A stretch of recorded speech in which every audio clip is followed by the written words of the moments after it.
y'all, Sister Atara here, and I wanted to speak about the stigma surrounding being a stay-at-home mom and a homemaker. Now I'm just going to speak from my own experiences and my own journey, of course, shed some light and prayerfully hope to edify other mothers and wives who are on this journey with me. About 4 years now, my husband knew that I was tired of working. And so when we transitioned into coming into the truth, he told me, I want you to stay home and I want you to homeschool our one child at the time and have more children. And so immediately, I stopped going to work and I started to homeschool our oldest child. And then we had twins, and then we added another baby girl into the fold. So praise Yah for his abundantly blessing Yohannaton's house with more children. But yes, being a stay-at-home mom, there's this stigma about, that we're lazy, that we're invaluable, compared to that of a career woman. Now, we are far from lazy.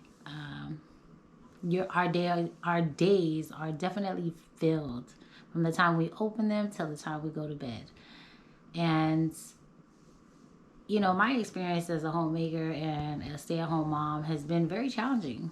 Transitioning it from my upbringing of going to work. My mother always had 2 jobs, sometimes even 3 jobs. And she's always been, a provider in my father's household. So, having that upbringing, and the westernized society that it was, okay for women to go out there and go and get money and get a job. And in the Western world that we live in, yes, women are, hold higher positions than that of a man.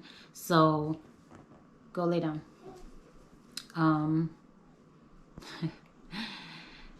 So unlearning that and transitioning into being a homemaker has had its challenges, being frustrated or sometimes not being emotionally controlled, getting angry sometimes with your child because you're around them 24/7. So, in that area, it has been challenging and still is to this very day. I have 4 children, one who is being breastfed, twin boys who have a lot of energy, but so that stigma about being lazy, like you can't even be a stay-at-home mom and be lazy. And if you are, that's not good. So, and I own being a homemaker now. I own it, and I'm very thankful that I'm able to be at home with my family. Being a homemaker and a stay-at-home mom gives me the opportunity to care for the people that I love, create this safe haven for them, create a home for them. And when I was out there in going to work and stuff, you're pumping out more money and for daycare or, having somebody to babysit your child, depending on what shift you work with your jobs. Also, you're also allowing the public school system to raise your child.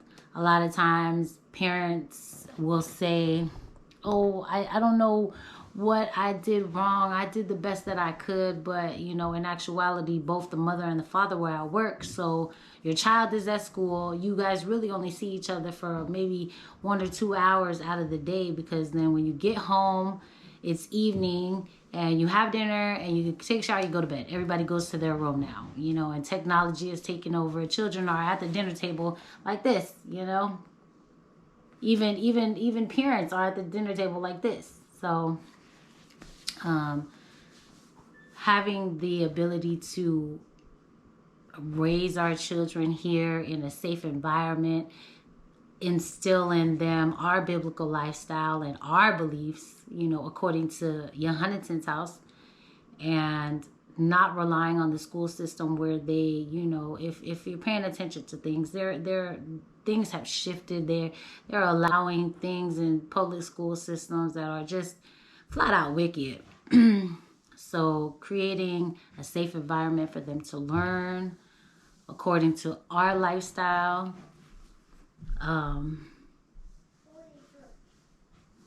Judah, lay down now. But, this is just the real deal of it.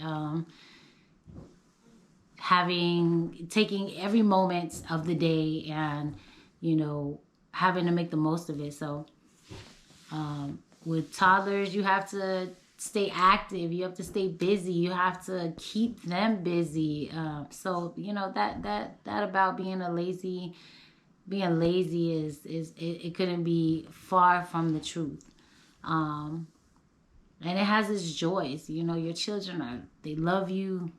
According to the scriptures, if you're doing a good job, they'll call you blessed. According to Proverbs 31 and 28, the children rise up and call their mother blessed, her husband also. The scriptures calls us to be a chaste keeper at home, discreet. So, we're really not meant to be out there carrying on the duties that is of a man. The man should go out there and provide and do those things. Now, I'm not saying that women can't do that, because sadly and unfortunately, we live in a time where there are a lot of single parents out there who do have to rely on the system and do have to go to work.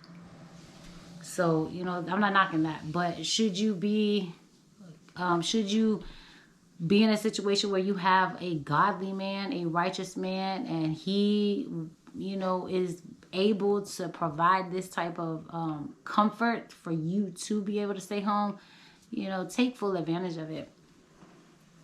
And be happy, count it all joy throughout your trials, because even throughout my trials and tribulations and through my angers and frustrations, I'm learning and I'm growing every single day. And, praise God for his grace and mercy on me that I'm given another day to try at it again. So, also being a homemaker, on top of tending to the children and your husband and the home, your husband may charge you to gain some skills, learning how to sew, learning how to make soaps, learning how to garden, all these essential skills that would further the growth of your husband's household, of your family. Should times of trouble come along, you know how to self-sustain your family because these skills that your husband charged you to learn. So you're never not busy. You know what I mean? You're tending to children, you're homeschooling children, you're cooking meals, you're cleaning. If you go and Google right now,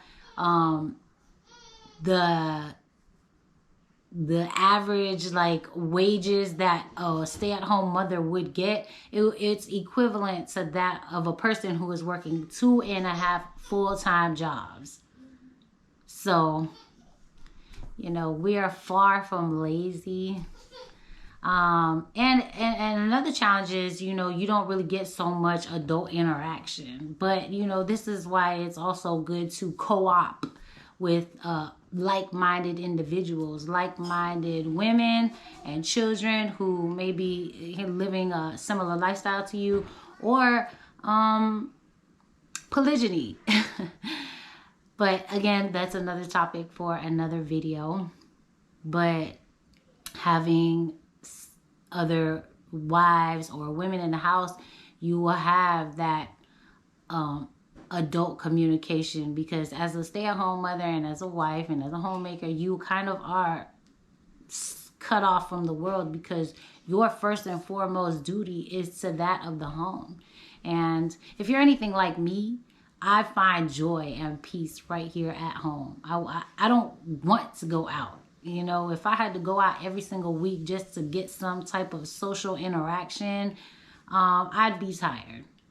I'd be exhausted from trying to keep up with just having some type of fellowship. And, you know, one of the good things about having social media is that you can have virtual friendships that can help you along the way to have some sort of interactions, or they have this Zoom thing where you can, you know, have chats with sisters should your husband allow it to be so. Me, I'm pretty happy. I don't feel like I'm cut off, or I don't have any kind of social distances from anyone, you know. So you know, I have a prayer life. Most High has seen me through, you know, through this journey as a homemaker. So you know, it has its joys and it does have its trials. But, you know, I'm speaking from my experiences. So, you know, when you're able to be a stay-at-home mom and tap into your true skills as a homemaker, it brings out more of a femininity. You know, it brings out your true feminine essence. When you have to go out there and, you know, do that was called for the man to do, to protect, to provide, you, without unconsciously, gather that you gather a masculine spirit. You take on a masculine spirit unconsciously, because you have you're put into the situation to do so. But again, you know, I'm not knocking the ones, the families who, you know, ultimately we were created to help the man. So if your husband says that he wants you to, you know, go to work and stuff, then more power to you and your head's household. I'm speaking about what goes on here in Jonathan's house and my journey in being a homemaker. And, you know, either way, if you're being a good helpmeet to your husband, praise Yah. If you're being a good homemaker and a stay-at-home mom and you find joy in it, praise Yah. Ultimately, we as wives, as mothers, when we are fulfilling our purpose and our duty as such, fulfilling and creating this home, being a submissive wife to your husband, being a helpmeet, you know, we are fulfilling the word of the Most High. We are fulfilling the scriptures when we take on our true purpose. So, you know, I just wanted to share that very quickly.